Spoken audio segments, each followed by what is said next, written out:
ሁማን ራይትስ ዎች ንጉጅለ ደብረጽዮን ፈትለወርቅነት የገድውድ ወታደራዊ ምልመላ ናይ ሞት መቅጻዕትን ዝድንግግ ሓድሽ አዋጅ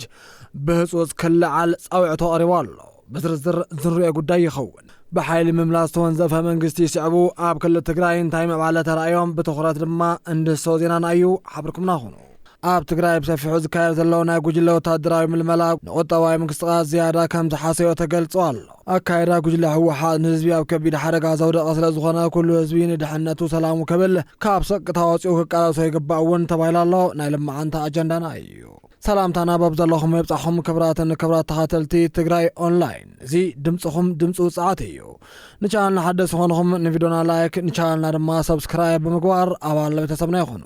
ትግራይ ኦንላይን ድምፅኹም ድምፂ ውፅዓት ናብ ዝርዝር ድማ ክንሓልፍ ሁማን ራይትስ ዎች ጉጅለ ፈትለወርቅን ደብረጽዮንን ነቲ ግዱድ ወታደራዊ መላምል ናይ ሞት መቅጻዕቲ ዝድንግግ ሓድሽ አዋጅ ብጽጹ እውን ክልዓል ጻውዕቶ ቀሪቡ ኣሎ ኣገራዊ ጣብቕቲ ሰብኣዊ መሰላት ሁማን ራይትስ ዎች ትማሊ ኣብ ዘውፅኦ መግለጹ ኣብ ትግራይ ዝርከቡ ሰበስልጣናት ሰፊሕ ናይ ግዱድ ወታደራዊ ኣገልግሎታት ስልጣን ዝህብን እንተቆምታት ዝቐጽዕ ሓድሽ አዋጅ እውን ብጽጹ ውድቂ ክገብር እውን ጸዊዑ ኣሎ እቲ ኣብቲ ክልል ዘሎ ቀንዲ ፖለቲካዊ ውድብ ህወሓት ነቲ ፌደራል መንግስቲ ዝተመዘዘ ግዜያዊ ምሕዳር ኣፍሪሱ ዝተወንዘፈ መንግስቲ ድሕሪ ምምላሱ ኣብዚ ሕዝናዮ ዘለና ወርሒ ሰነ 2018 ሓድሽ ናይ ጸጥታ ሓደገኛ አዋጅ እውን ኣዊጁ ኣሎ እዚ አዋጅ እዚ ምስቲ ኣብ ትግራይ ዘሎ ገሰት ዝመልኦ ሃገራዊ ግልጋሎት ዝመሳሰል ጽቡቕ ናይ ሓይሊ ምልመላዊ ፍሪ ዘተኣታቱ ምዃኑ እዩ ተገሊጹ ናይ ሁማን ራይትስ ዎች ምክትል ሓላፊ ክፍሊ ኣፍሪካ ሊትቪያ ባዳር እቲ ህዝቢ ገና ካብ ዝሓለፈ ኩናት ሳዕቤናቱ ኣያሓወን ዘሎ ክትብል ገሊጻ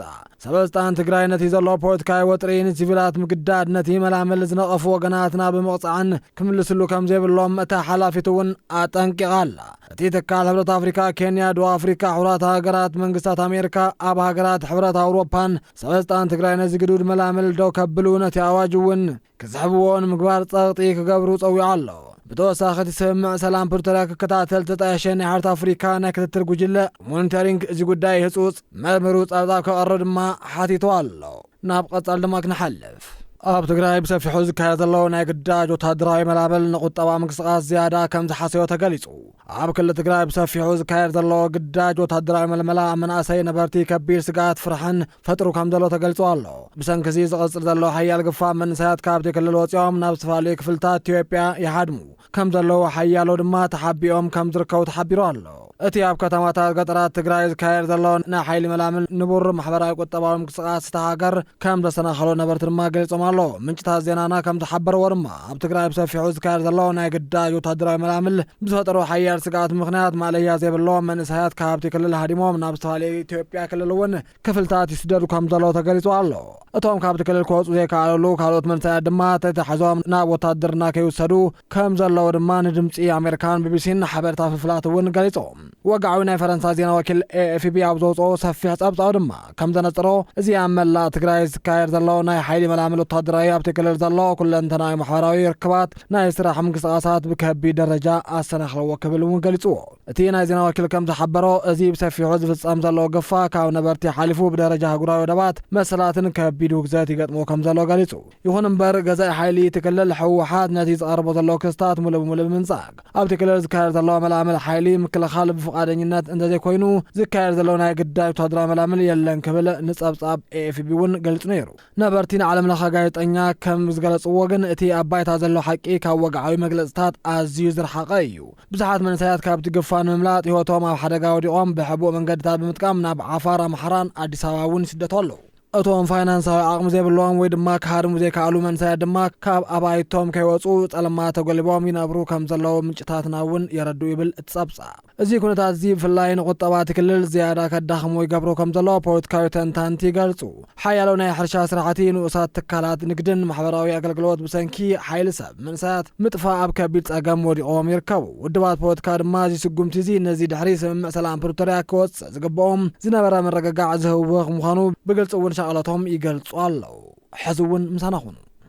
ኣካይዳ ጉጅለ ህወሓት ንህዝቢ ኣብ ከቢድ ሓደጋ ዘውድቕ ስለ ዝኾነ ኩሉ ህዝቢ ትግራይ ንድሕነቱ ሰላሙን ክብል ካብ ስቅታ ወፂኡ ክቃለሶ ይግባእ ተባሂሉ ኣሎ ብሓይሊ ምምላስ ተወንዘፈ መንግስቲ ሲዕቡ ኣብ ትግራይ እንታይ ምዕባለ ተራእዮም ብትኹረት እውን እንድስሶ ዜና እዩ ኣብ ትግራይ ወታደራዊ ምንቅስቃሳት ስደት መናእሰይ ኣብ ሽራሮ ዝተፈጸመ መጥቃዕቲ ድሮን ፖለቲካዊ ቅልውላ ውሽጢ ትግራይ ናይ ዲፕሎማሲ ምንቅስቃሳት ማለት እውን ዑደት ኦሉሴጉን ኣቦሳንጆ ማሕበረሰብ ዓለም ዝተነበረ እገዳ ቪዛን ተሪኦታት ሒዙ ዝተቐልቀለ ብሓይሊ ስልጣን ሒዙ ዘሎ ጉጅለ ህወሓት ኣብ ባይታ ዘሎ ሓቅታት እውን እንተሪእና እዮም። ትግራይ ካብቲ ዝሓለፈቶ ጥንኩር ናይ 2 ዓመት ውግእ ሲዕቡ ናብ ዝሓሸ ሰላም ርግጋእ ክትምለስ ህዝቢ ብናፍቆት ክጽበን ከሎ ኣብዚ ሕዚ እዋን ግን እቲ ክልል ናብ ካልእ ዘይተፈለጠ ኣንፈት ከቢድ ፖለቲካዊ ውጥሪ ምምራሕ ከም ዘሎ ዘርእዩ ሓደስቲ ፍጻመታት እውን ይገሃዱ ኣለዉ። እቲ ኣብ ትግራይ ብሓይሊ ስልጣን ሒዙ ዘሎ መሪሕነት ድሕሪ ምምላስ ቤት ምኽሪ መንግስቲ ስርዓትን ደብረጽዮን ሰፊሕ ናይ ዕጡቓት ስልጠናዊ ወታደራዊ ምንቅስቃሳት እውን ይካየድ ከም ዘሎ ምንጭታትና እውን ይሕብሩ። እዚ ጸብጻብ እውን ከም ዘነጸሮ እቲ ክልል ኣብዚ ሕዚ እዋን ብሰንኪ ዝካየድ ዘሎ ናይ ሓይሊ መላምል ግፋ ስደት መናእሰይ ኣብ ሽራሮ ዝተፈጸመ ናይ ድሮን ደብዳብ ሓፈሻዊ ፖለቲካዊ ወጥሪ ኣብ ህዝቢ ዓሚቕ ስግኣት ኣብ ውሽጢ ክልል ከም ዘጋጠመ እውን ተገሊጹ ኣሎ። ወታደራዊ ምንቅስቃስ ተሳትፎ ኣብ ናይ ሱዳን ኩናት ቀጺሉ እንትረአ ድማ ትኩረት ኣንፈት እዚ ዜና ድማ ኣብ ውሽጢ ዓዲ ዝወፁ ናይ ዓይን ምስክራት ናይ ጸጥታ ምንጪ ከም ዘረጋገጽዎ ኣብ መላእ ትግራይ ሰፊሕ ናይ ወታደራዊ ሓይልታት መላምል ጽዑቕ ስልጠና እውን ይካየድ ኣሎ። እዚ ብስሩዕ ዝዕጠቕ ዘሎ ሓይሊ ህወሓት ምስቲ ኣብ ጎረባብቲ ሃገራት ሱዳን ዘሎ ውከት ተታሒዙ ኣብቲ ናይ ሱዳን ኩናት ይሳተፍ ከም ዘሎ ዝሕብሩ ጸብጻባት ይወፁ ኣለዉ። እዚ ተሳትፎ እዚ ነዚ ዞባ ናብ ሓድሽ ናይ ጂኦፖለቲካዊ ቅልውላው ክሸሞ ከም ዝኽእል እውን ተንታኒ ፖለቲካ እውን ይጠንቀቑ ኣለዉ። በዚ ሓደ ሸነኽ እውን ጻውዕት ክትንተን ኩናት ነቲ ነዊሕ እዋን ብኩናት ዝሃሰየ ህዝቢ ትግራይ ብተወሳኺ ናይ ስነ ኣእምሮ ቁጠባ ጾርን ኮይኑዎ ኣሎ። ሕዝብና እውን ድሕሪ እቲ ኩሉ ዕንወት መሊስና ናብ ኩናት ዲና ንኣቱ ዘለና ዝብል ከቢድ ስክፍታ ይሕድር ከም ዘሎ እውን ካብቲ ክልል ዝወፁ ሓበርታ ይነጽሩ። ብዓሰርተ ሽሓት ዝቑጸር ስደት መናእሰይቲ ኣብቲ ክልል ዝረአ ዘሎ ናይ ግፋን ወታደራዊ ስልጠና ጸቕጢ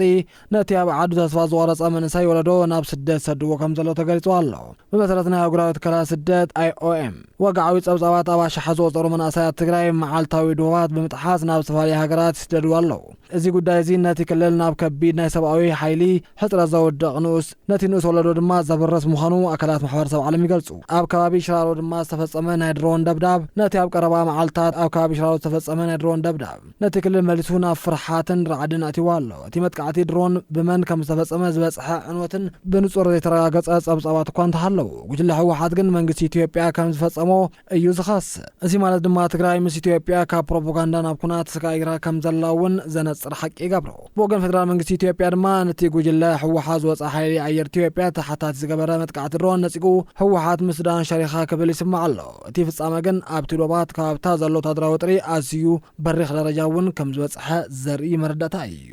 ነቲ እቲ ከባቢ ብሰንኪ እዚ ዳግማይ ዝተወልዐ ናይ ኣየር መጥቃዕቲ ንድሕነቶም ዓብዪ ስግኣት ከም ዘሓደሮም ማሕበረሰብ እቲ ከባቢ እውን ይገልጹ ኣለዉ። ውሽጣዊ ፖለቲካዊ ምሳሓ ምደባ ካድረታት ኣብ ኣብያተ ቤት ጽሕፈት መንግስቲ ድማ ድሕሪ ምምላስ ውዝፍ ዝተባሃለ መዓልቲ ዝሓለፈው መንግስቲ ቤት ምኽሪ ብዙሓት ነቕፈታት እውን እናስዓበ እዩ ዘሎ ኣብ ትግራይ። ብመሰረት ካብ ውሽጢ መቐለ ዝረኸብናዮ ሓበሬታ ድማ ድሕሪ ምምላስ ቤት ምኽሪ መንግስቲ ስርዓት ደብረጽዮን ኣብ ውሽጢ ኣሰራርሓ ኣብያተ ዕዮ ዓብዪ ምቅያር ይገብር ኣሎ። መሪሕነት እቲ ክልል ኣብ ማእኸላይ ላዕለዋይ ምሕደራ ዝርከቡ ኣብያተ ዕዮ ብምስለኔ ካድረታት ነቲ ውድብ ህወሓት ብዝድግፉ ኣባላት ፖለቲካዊ ውድባት ጥራሕ እዩ ከም ዝተታሓዙ ዝግበር ዘሎ። እዚ ስጉምቲ እዚ ነቶም ለውጥን ሰላም ዝፅዕሩ ዝተፈላለዩ ናይ ፖለቲካ ሓይልታት ዘግለለ ብምዃኑ ነቲ ክልል ድማ ናብ ዝኸፈ ውሽጣዊ ፖለቲካዊ ውጥሪ የንቆላቆሎ ከም ዘሎ ይንገረሉ። ተቃዋምቲ ውድባት እዚ ኣሰራርሓ እዚ ዲሞክራሲያዊ መስርሕ ዝቐብረን ሓደ ውድብ ጥራሕ እውን ንምግዛእ ዝግበር ዘሎ ናይ ምልኪ ጉዕዞ እዩ ክብሉ ይነቕፍዎ። ዲፕሎማሲያዊ ጽልዋታት ዑደት ኣቦሳንጆ እገዳ ቪዛ እውን ድሕሪ ምምላስ ቤት ምኽሪ ዝማዕበሉ ዘለዉ ፍጻመታት ምዃኖም እውን ይንገር ኣሎ። ኣብዚ ከምዚ ዝበሎ ናብ ውሽጢ ዓዲ ወጥሪ ናይ ቀደም ፕሬዚዳንት ናይጀርያ ፍሉይ ልኡኽ ሕብረት ኣፍሪካ ዝነበሩ ኦሉሴጉን ኣቦሳንጆ ናብ መቐለ ምብጻሕ ከም ዝገበሩ ተፈልጡ ኣሎ። ዓላማ ናይዚ ዑደት ነቲ ተፈጥሮ ዘሎ ወታደራዊ ወጥሪ ንምህዳእ ነቲ ናይ ፕሪቶርያ ስምምዕ ሰላም ናብ መስመሩ ንምምላስ ዝዓለመ ምዃኑ ዲፕሎማስያዊ ምንጭታትና እውን ይሕብሩ ኣለዉ። ክብራት ተኸተልቲ ናይ ልምዓንቲ ምዳምና ዝመስል ነይሩ። ቀጻሊ ብኻልእ ምድላው ክሳብ ንራኸብ ድሓን ኩኑ።